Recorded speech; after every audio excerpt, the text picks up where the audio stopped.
नमस्कार साथियों, आज हम लोग एक महत्वपूर्ण विषय को लेकर चर्चा करने जा रहे हैं।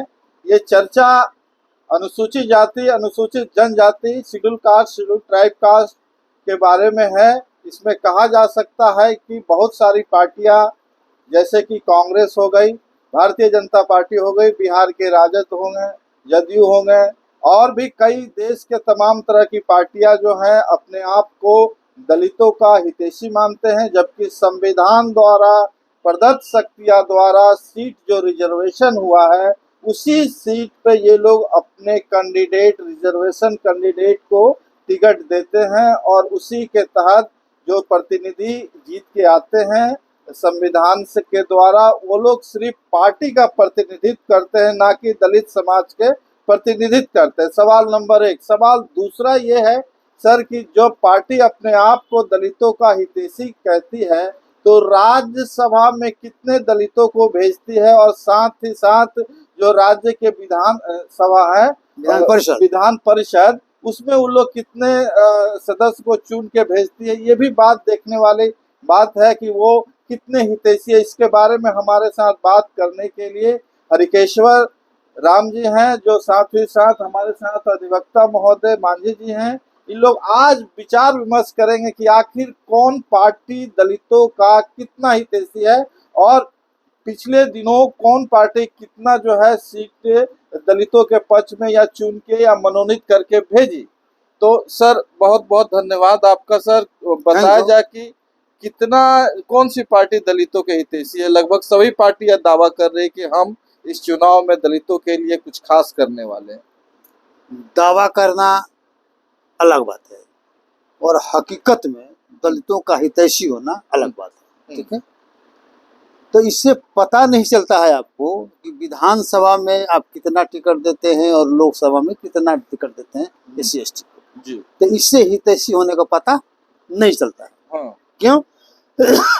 क्योंकि आप रिजर्व सीट पर देते हैं, जितना सीट है उतना सीट आप देते हैं। आपकी लाचारी है कि उससे कम सीट पर आप दे नहीं सकते हैं, दूसरा को वहां लड़ा नहीं सकते हैं। तो आपकी लाचारी है उतना सीट पर देना, उस सीट के जीत के जाता है। तो उसे पता नहीं चलेगा कि आप उसके कितना हितैषी हैं। ठीक है, वो कोई पैमाना नहीं है। लेकिन असल पैमाना है कि जहां पर रिजर्वेशन नहीं है वहां पर SC ST को संख्यानुपात में उनको प्रतिनिधित्व देते हैं कि नहीं देते हैं। ठीक है, तो आपने अच्छा सवाल किया कि विधानसभा और लोकसभा से पता नहीं चलता। ठीक है, लेकिन वही जब आइए राज्यसभा में, अब वही आइए मान लीजिए कि विधान परिषद, तो विधान परिषद में आप देखेंगे बिहार में टोटल 75 जो है सीट है विधान परिषद सदस्यों का। तो उसमें आप देखेंगे कि अभी तक में, अभी वर्तमान में 2 ही MLC, 75 में मात्र दो MLC हैं। पहले 3 थे, अब 1 घट गए। तो 2 MLC में एक मुनि रजक है RJD से और एक जदयू से अशोक चौधरी, ये 2 लोग। तीसरा एक थे संजय पासवान, तो अभी उनको बीजेपी ने टिकट नहीं दिया। तो 75 में तो दोनों पार्टी मात्र 2, तो सोचिए कितना परसेंट हुआ, बहुत कम। ठीक है, उसी तरह से आप राज्यसभा में चल जाइए, तो राज्यसभा में किसी भी पार्टी के द्वारा अभी वर्तमान में एक भी राज्यसभा का सदस्य शेड्यूल कास्ट का बिहार से नहीं। तो ये स्पष्ट मालूम करता है कि कोई भी बात पार्टी SC ST का समझिए कि समर्थक नहीं है, SC SC का हितैषी नहीं है, SC ST के विरोध में ही काम करती है। अगर उनको लाचारी नहीं होती, अगर रिजर्वेशन नहीं होता, तो विधानसभा और लोकसभा में भी वही दशा होती जो विधान परिषद और राज्यसभा में मान लीजिए है। तो इसीलिए स्पष्ट रूप से कहा जा सकता है कि सारी पार्टियां सिर्फ दलितों को बरगलाने का काम करती है, वोट लेने के लिए उल्टा सीधा बात करती है और उनको प्रतिनिधित्व देने के नाम पर, उनको अधिकार देने के नाम पर सब फिशरी साबित हुई है। तो ये एक पार्टी का सवाल नहीं है, ये सारी पार्टियों से सवाल है। सर राज्यसभा विधान परिषद में क्या दलितों को आरक्षण मिलना चाहिए, जबकि संविधान में यह प्रावधान है, क्योंकि उसमें लोग जीत के नहीं जा रहे हैं, उसमें नहीं मनोनीत कर पा रहे हैं। तो क्या आज तक उसमें जो है उसमें जाना चाहिए, ऐसा संशोधन होना चाहिए कि नहीं? क्योंकि मैं बताऊँ कि राज्यसभा की सीटें और विधान परिषद की सीटें परमानेंट होती हैं। 2-2 साल पर इसका स्वतः इनका कार्यकाल 6 साल का होता है, लेकिन 2 साल पर 1/3 रिटायर होते हैं। रिटायर कर दिया जाता है। हर 2 साल पर चुनाव होते हैं। विधानसभा की मैं बात करूं, विधान परिषद की, तो यहाँ होता है कि रिजर्वेशन है। कैसे है? तो यहाँ है कि ग्रेजुएशन सीट, तो जो लोग ग्रेजुएट किए उन लोगों के बीच में यहाँ इनका प्रतिनिधित्व होता है। शिक्षक का, टीचर्स लोग हैं, तो शिक्षक के लिए यहाँ प्रतिनिधित्व है, उनका चुनाव होता है। उसी तरह संस्थाओं का है, लोकल स्थानीय क्षेत्र निकाय है, वहाँ से भी है, वहाँ उनके लिए वहाँ रिजर्वेशन है, उनका चुनाव होता है। उसमें ये नहीं होगी जनरल जैसा हो गया, उसमें जो टीचर है वो खड़ा हो सकता है, लेकिन अगर शेड्यूल कास्ट का टीचर खड़ा हो, उसका रिजर्वेशन नहीं रहे, तो वो नहीं जीतता है। सभी टीचर्स 15% का टीचर में होगा इसका, तो वही लोग वोट देगा, जबकि वोटर उसको नहीं है। और ग्रेजुएशन की जहाँ तक बात है, हमारे लोग ग्रेजुएट हैं, लेकिन जो वोटर लिस्ट में नाम लिखवाने की बात कही है, जिसमें आपका अपना सर्टिफिकेट दे करके लिखवाना चाहिए, वोटर नहीं, इसलिए वहाँ भी जो ग्रेजुएट हैं उस अपना जिनका वोटर मतलब साफ है कि ग्रेजुएट कंस्टिट्यूंसी है, ग्रेजुएट को रिजर्वेशन है, टीचर्स को रिजर्वेशन है, कंस्टिट्यूंसी है।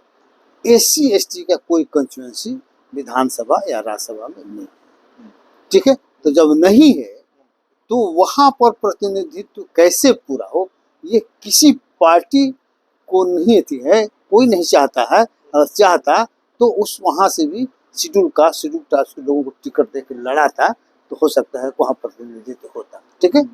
पार्टी का नहीं देता है, वो टीचर्स लड़ाता ना पार्टी का सपोर्ट है ना, अरे सपोर्ट रहता है ना, देखिए सपोर्ट रहता है ना, पार्टी से खड़ा भी होता है ना, इसीलिए पार्टी नहीं देता है, देता है ना, अपना देगा। नहीं पार्टी जो है चूंकि टिकट देती है ना, तो अपना देगा। तो शेड्यूल कास्ट का अपना नहीं है तब नहीं दिया, समझे। शेड्यूल कास्ट को टिकट नहीं देती है पार्टियां, वो जनरल लोगों को दूसरे को देती है, जीत के आते भी, क्योंकि उनके पास मजबूरी नहीं है टिकट देने का कि हम शेड्यूल कास्ट और लाचारी नहीं है, इसलिए वो अगर चूंकि विधानसभा में और लोकसभा में उनको बंधन है कि अगर उनको देना ही देना है उतना सीट पर, तो दूसरा को सीट वहां पर दे नहीं सकते हैं, लेकिन वहां पर वैसा नहीं है, फ्री है, तो इसलिए वहां नहीं देते हैं। बस यही वजह है। इसका मतलब है कि SC ST का हितैषी होने का ढोंग जो लोग करते हैं, वो ढोंग ही सिर्फ है, SC ST का असल में कोई हितैषी है नहीं। जैसे संविधान के द्वारा अगर बात नहीं होती इन पार्टियां, तो शायद SC ST OBC लोगों को एक भी सीट नहीं देता है, कोई भी विधानसभा वहां नहीं पहुंचता। ये एक बहुत बड़ी विडम्बना है भारत की लोकतंत्र में। हम स्वच्छ लोकतंत्र के बारे में कहना चाहेंगे, सर से आग्रह करें कि सर इस तरह का जो संशोधन कोई पार्टी लाती है कि हम राज्यसभा और विधान परिषद का जो है सीट में भी आरक्षण के प्रावधान करें, क्या SC ST लोगों को इस तरह का मांग नहीं उठाना चाहिए? अरे मांग उठा अलग चीज हुआ, लेकिन आप पार्टी का हितैषी, हम तो सवाल दूसरा न है, ये तो हम मांग उठाएंगे नहीं उठाएंगे अलग मैटर हुआ। लेकिन यहाँ तो सवाल है कि भाई कौन पार्टी शेड्यूल कास्ट का हितैषी है, कौन पार्टी हितैषी नहीं है। तो ये तो स्पष्ट हो गया कि कोई भी पार्टी शेड्यूल कास्ट का हितैषी नहीं है, चाहे BJP हो, चाहे कांग्रेस हो, चाहे RJD हो, चाहे JDU हो। ये सवाल तो यही है। सवाल ये सर, लेकिन मुद्दा जब तक नहीं बनता है तब तक पार्टी उस पर अमल नहीं करती है। नहीं करते तो ये तो होगा नहीं कि वो नहीं चाहती है, और उस पर दबाव बनेगा, तो मान लेके सोचेगी। अगर आप उस लायक हो जाइएगा, लगेगा कि अगर इसको नहीं करेंगे तो सबको हरवा देगा, अगर इतनी ताकत पैदा हो जाए तो आपको देगा। इसका मतलब है कि आपको सबक से कोई भी प्रतिनिधित्व देने के लिए तैयार नहीं है। सभी राजनीतिक पार्टी कहीं ना कहीं SC ST OBC लोगों को मूर्ख तो नहीं बना रही सर? नहीं, इसका जो कंसेप्ट है वो अलग न है। इसका कंसेप्ट है कि परमानेंट ये सदन है, हाँ। और इसमें वैसे योग्य लोगों को रखा गया है। क्या सर SC ST में योग्य लोग नहीं है क्या? ये बात नहीं है, प्रतिनिधित्व उनका है। नहीं नहीं नहीं, देखो बिना बिना योग्यता का कहीं है राज्यसभा में हाँ। जैसे है कि आपको एक प्रतिनिधि अल्पसंख्यक को देना है, जिसमें कि क्रिश्चियन हो, उसका एक प्रतिनिधि रहेगा हाँ। राज्यसभा में, हाँ। है हाँ। समझा?